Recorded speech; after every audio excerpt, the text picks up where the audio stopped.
This was found in the crawlspace while trying to disconnect the rusted remains of an old bathtub. The house was built in the 1930s and later expanded in the 1960s. It's located in Tennessee and may have originally been just a one-room house before being added onto over the years. Given its location and the age of the house, this item could be something left behind during construction or an object deliberately hidden away long ago. Any idea what this could be?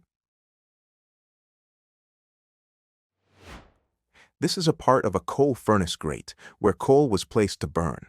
The crank was used to shake off ashes, allowing them to fall into the ash pit below for easy cleaning. The octopus furnace was a gravity-fed, coal-burning heating system that relied on natural convection rather than a fan. As the furnace heated the air, it naturally rose through the ducts to warm the home. The system got its name from its distinctive ductwork, with multiple vents extending outward like the arms of an octopus. By the 1950s, many of these coal furnaces were converted to oil as it became a more affordable and convenient fuel source. However, some original components, such as the grate, lever, and crank, were often preserved. These remnants serve as a reminder of an era when coal was the primary source of home heating, requiring regular maintenance and manual operation. This was found in an old house built in 1948 in southeastern Michigan. It measures about 4.5 inches by 5 inches, and the front part lifts up. The only marking is a handwritten 50 on the back. It appears to have originally been black and is likely from the 1940s. It was found hanging in the basement, attached to the side of the staircase near the well pump. Given its location and design, it seems to have served a specific function, possibly related to plumbing, utilities, or storage. Anyone know what this is for? This is a hose holder designed to prevent tangling, offering a more efficient alternative to conventional hose storage. While standard hose holders may keep hoses neatly coiled, they often lead to knots and tangles when unraveling. This patented design features angled metal parts that use gravity to keep the hose securely in place, preventing accidental slips. The holder is designed for easy engagement and disengagement, allowing the hose to be quickly loaded, transported, and accessed when needed. It can be mounted on a wall, post, or other suitable support for convenience. To use it, simply lift the metal front part, place the hose inside, and lower the metal front to secure it. The hose end can be threaded through the loop to lock it in place, or an actual lock can be used for added security. A small metal box with a bracket was found plugged into an outlet in a 1960s-era house. It has wires coming out of the bottom. The family who has lived in the house for the past 50 years has no idea what it's for.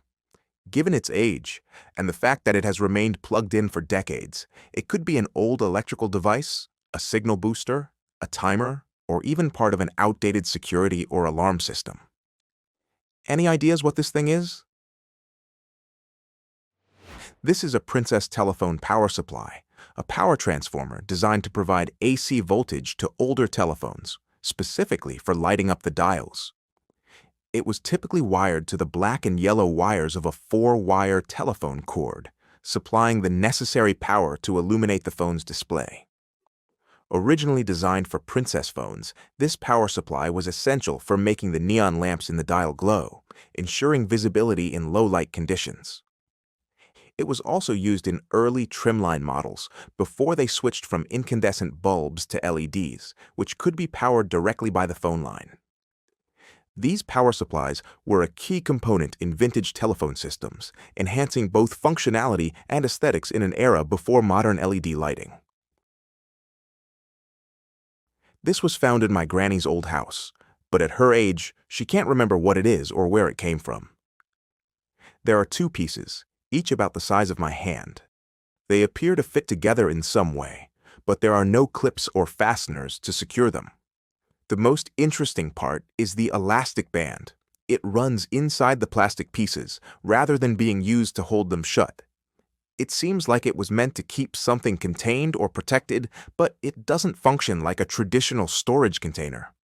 A sandwich container might make sense, except it doesn't actually close properly, making its purpose unclear. Does anyone know what this could be?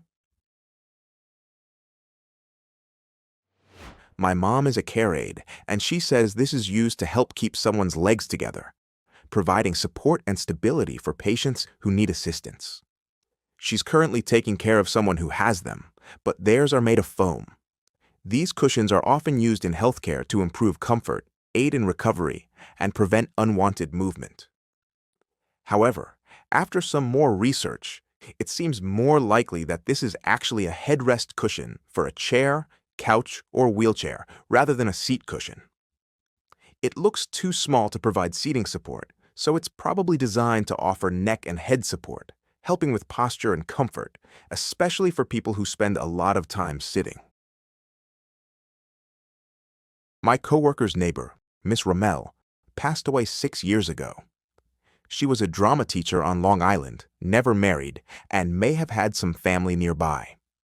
After she passed, someone handling the sale of her house held a garage sale where my coworker picked up this item because it looked interesting. He actually bought 3 of these boxes, but for some reason, he hasn't opened the other 2 yet. I said his homework for tonight is to open the other 2. The box is 50+ years old and contains what appears to be razor blades or scalpels. Underneath the top layer, he found around 100 more, leading to speculation that it could be from an old-school wholesaler of surgical instruments.